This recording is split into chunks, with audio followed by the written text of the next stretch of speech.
Hi, welcome to ASAP Dental Learn. ASAP Dental Learn means as skilled as possible, as soon as possible. So welcome to the next video in the series जिसमें हम basic dentistry instruments की बात कर रहे हैं. अभी पिछले कुछ वीडियोस में मैंने मैंडिबुलर फोर्सेप्स, मैक्सिलरी फोर्सेप्स और बाकी बेसिक सर्जिकल इंस्ट्रूमेंट्स के बारे में बताया, जनरल डेंटिस्ट्री इंस्ट्रूमेंट्स के बारे में बताया. तो if you miss that those videos you can go back to the playlist and watch those videos. So आज हम बात करेंगे एलिवेटर्स के बारे में. एलिवेटर्स जो हैं वो दांत निकालने के लिए बहुत ही असेंशियल इंस्ट्रूमेंट है. At least for me, I make use of elevators a lot. कुछ एक एलिवेटर्स जो हैं जो मैं मैक्सिमम यूज करती हूँ वो मैं आपको दिखा रही हूँ. कुछ एक एलिवेटर्स जो मुझे पता है कि जो मैं यहाँ नहीं दिखाऊंगी, but if you want to ask about them, आप उसके लिए मुझे मैसेज ड्रॉप कर सकते हैं on this video and I can take a internet picture and make a video about it कि उसको कैसे यूज करना और कैसे हैंडल करना है. Okay, so let's check out those elevators जो कि अभी मेरे पास प्रेजेंटली हैं और जो मैं यूज कर रही हूँ, और उनको कैसे यूज करना है, कैसे हैंडल करना है, I am going to tell you. चलिए आ जाइए. अभी क्या है कि एलिवेटर्स जो है वो मेनली स्ट्रेट एलिवेटर्स हैं और क्रॉस बार एलिवेटर्स हैं या फिर एंगल्ड एलिवेटर्स होते हैं. I don't have angled elevators with me. ठीक है जी. अब मैं आपको स्ट्रेट एलिवेटर की बात बताती हूँ. These are the straight elevators. इसमें शार्प पॉइंटेड एजेस होते हैं. ये वेज प्रिंसिपल पे काम करते हैं.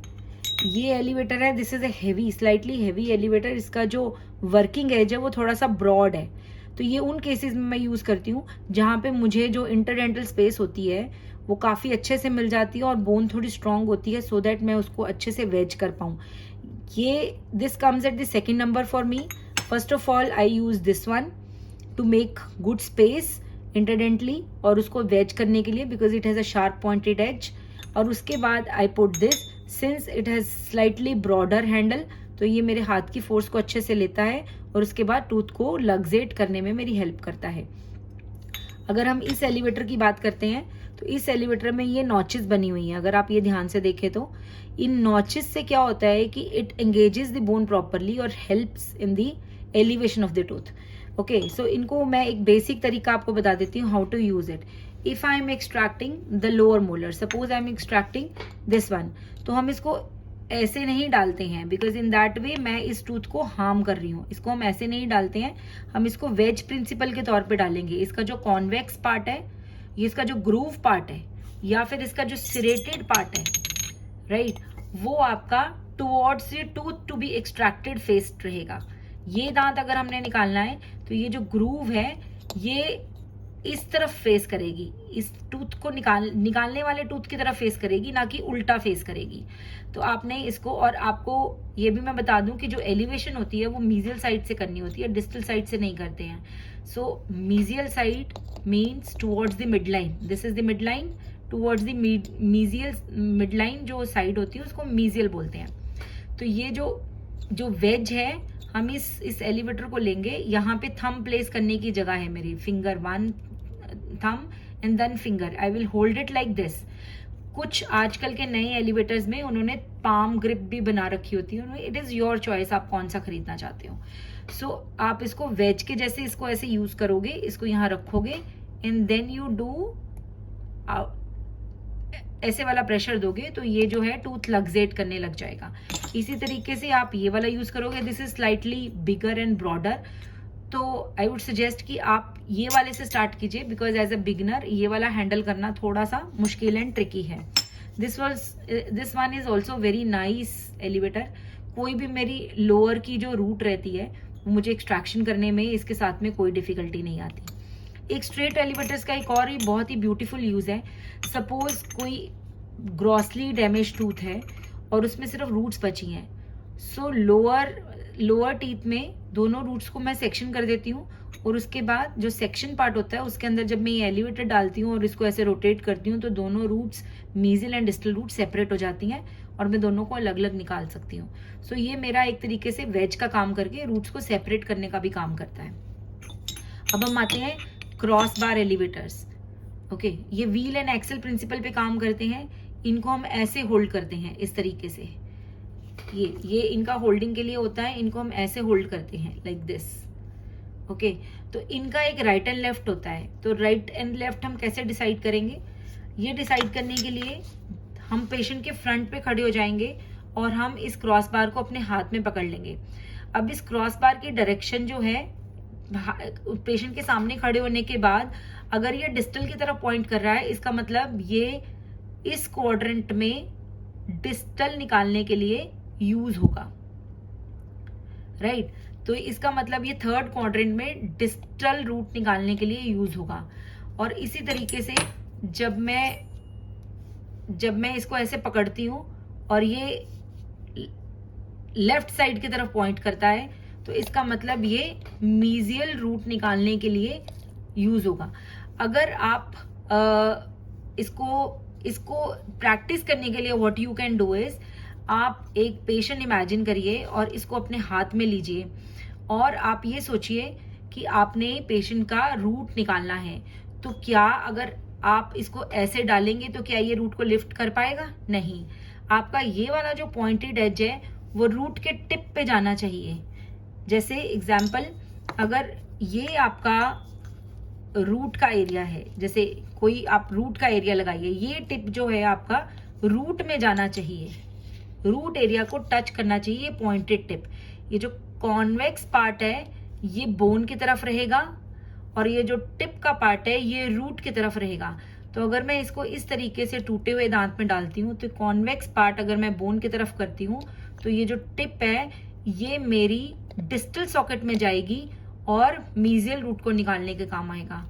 उसी तरीके से अगर मैं इसको होल्ड करती हूँ तो मैं अगर ये देखूं कि ये जो कॉन्वेक्स पार्ट है ये बोन की तरफ रहेगा, तो मेरे को इसको मीजियल सॉकेट में डालना पड़ेगा और ये डिस्टल रूट को निकालने में काम आएगा। और अगर मैं फोर्थ क्वाड्रेंट की बात करती हूँ तो ये उल्टा हो जाएगा, क्योंकि फोर्थ क्वाड्रेंट हम बैक साइड से निकालते हैं, मतलब हम पीछे पेशेंट के पीछे खड़े होकर निकालते हैं दांत को। तो अगर मैंने इसको इस तरीके से कर लिया और I am standing behind the patient, तो ये वाला पोर्शन जो है, ये कॉन्वेक्स पार्ट जो है ये बोन की तरफ जाएगा और ये पॉइंटेड पार्ट है वो रूट की तरफ जाएगा। तो मैंने इसको ऐसे रखा, मैं इसको ऐसे रखूंगी तो देखिए कॉन्वेक्स पार्ट है जो वो सॉकेट की तरफ है, मुझे कॉन्वेक्स पार्ट सॉकेट की तरफ नहीं चाहिए, मुझे कॉन्वेक्स पार्ट जो है वो बोन की तरफ चाहिए और पॉइंटेड पार्ट जो है वो रूट की तरफ चाहिए। तो इसका मतलब ये मेरा डिस्टल सॉकेट में जा रहा है। तो मैं इस तरीके से मीजियल रूट को लिफ्ट करूंगी और इसमें अब मैं कॉन्वेक्स पार्ट को बोन की तरफ रखूंगी और डिस्टल रूट को लिफ्ट करूंगी इस तरीके से। और इसमें व्हील एंड एक्सल प्रिंसिपल है, मतलब पूरा का पूरा व्हील रोटेट हो रहा है। इसको हमने ऐसे पकड़ा, यहाँ से इसकी वर्किंग आर्म है, मैंने इसको यहाँ पे रखा, एंगेज करा और मैंने इस तरीके से रूट को लिफ्ट कर दिया। ये इस तरीके से काम करता है व्हील एंड एक्सल प्रिंसिपल पे। इनको टी बार एलिवेटर्स भी बोलते हैं, इनको क्रॉस बार एलिवेटर्स भी बोलते हैं, ठीक है। एक बार मैं फिर से बता देती हूँ इनका कॉन्सेप्ट। इसका जो कॉन्वेक्स पार्ट है वो बोन की तरफ रखा और जो पॉइंटेड पार्ट है टुवर्ड्स द रूट और टुवर्ड्स द सॉकेट। तो ये इस साइड का जो डिस्टल है, जो डिस्टल रूट में जाएगा, वो इस साइड का जो मीजियल रूट को लिफ्ट करेगा वो थर्ड क्वाड्रेंट में डिस्टल रूट को लिफ्ट करेगा, ठीक है। ये जब भी कोई आप एक्सट्रैक्शन करें, whenever you hold the instrument in your hand, close your eyes for 10 seconds and just imagine yourself standing in front of the patient holding this instrument in your hand। और आप इमेजिन करिए कि मैं इसको किस direction में डालूंगा और कौन सी रूट लिफ्ट होगी। आपने इसको खाली सॉकेट में डालना है और दूसरी रूट लिफ्ट करनी है, ओके। सो अगर आप थर्ड क्वाड्रेंट में हैं तो आप जिस भी खाली सॉकेट में डालेंगे उससे दूसरी रूट लिफ्ट होगी।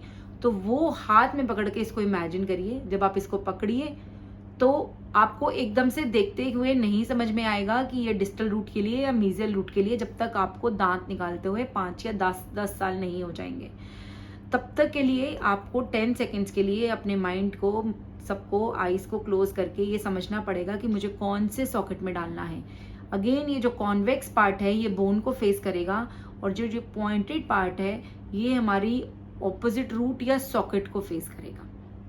उस हिसाब के आपको राइट एंड लेफ्ट का पता लग जाएगा। अब ये यूज कैसे करने हैं, इसका डिटेल मैं आपको एक्सट्रैक्शन वीडियोस में दूंगी कि जिसमें मैं बताऊंगी कि दांत कैसे एग्जैक्टली निकाला जाता है।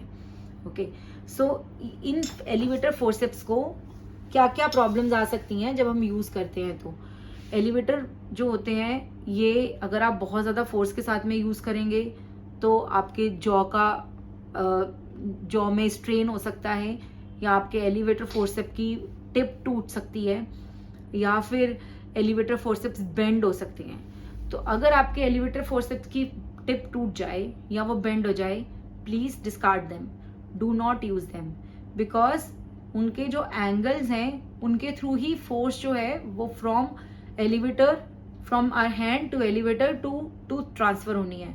अगर आप उसके एंगल ही गलत हो जाएगा तो उनकी फोर्स ट्रांसमिशन गलत हो जाएगा, तो टूथ आपका बहुत ही गलत तरीके से टूट जाएगा और आपको निकालने में बहुत प्रॉब्लम होगी। अब एक स्पेशल टाइप ऑफ एलिवेटर्स हैं, दोज आर लग्जेटर्स। ये जो लग्जेटर्स होते हैं ये फाइन टिप लग्जेटर्स होते हैं। This is a straight luxator, 3 mm luxator. इसका पूरा सेट आता है।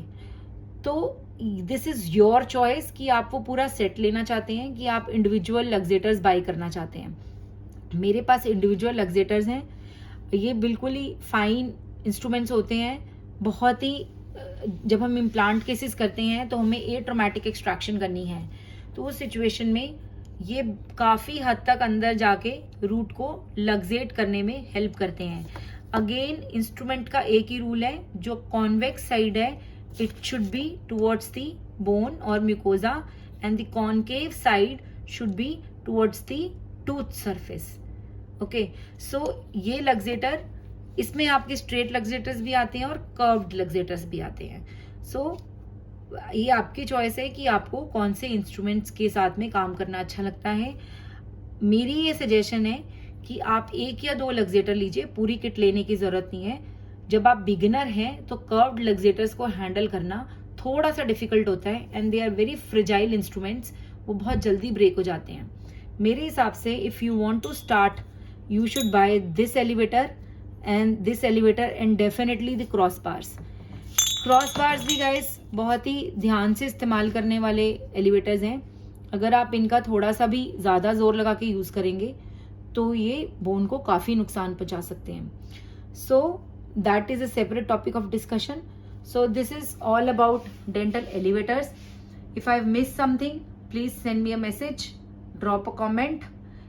If you like the video also, please drop a comment, because guys I am sharing this knowledge just because I just want you to love dentistry. Dentistry is very giving. लोग आपको बहुत इज्जत देते हैं, लोग आपकी बहुत रिस्पेक्ट करते हैं, but you have to invest in yourself. अभी भी अगर आपको ये लग रहा होगा कि ये वीडियो तो फ्री का है, आप देख रहे हो, मान के चलिए ये वीडियो बिल्कुल फ्री का नहीं है। ये जो वीडियो है इसके लिए आप मुझे पे कर रहे हो। कैसे? आप मुझे अपना टाइम दे रहे हो। आज की डेट में time is money. So if you are giving me your time by watching this video, please make it worth. आप इस वीडियो की जो भी आपकी गेन पॉइंट्स हैं वो अपने दोस्तों के साथ में जरूर शेयर कीजिए, उनके साथ में जरूर बांटिए। उनके साथ में जब भी आप एलिवेटर लेने जाएं उसके पहले ये वीडियो जरूर देखिए। कोई भी आप इंस्ट्रूमेंट खरीदे अपनी लाइफ में, हमेशा उसको हाथ में पकड़ के चेक कीजिए, बिकॉज मैं अलग हूं, आप अलग हैं। आपका काम करने का तरीका अलग हो सकता है, मेरा अलग हो सकता है, ठीक है। मैं जो आपको यहाँ पे बताऊंगी, मैं अपने प्रैक्टिकल एक्सपीरियंसेस के साथ बताऊंगी, जो मेरे साथ होता रहा है, मुझे क्या क्या इंस्ट्रूमेंट्स के साथ में प्रॉब्लम्स आई हैं। तो इसलिए अपने इंस्ट्रूमेंट्स अपने हिसाब से चुनिए, और उसमें अगर आपको कोई प्रॉब्लम या गाइडेंस की जरूरत है तो you can contact me. Thank you so much guys. Now let's wait for the next video in the series. Thank you so much.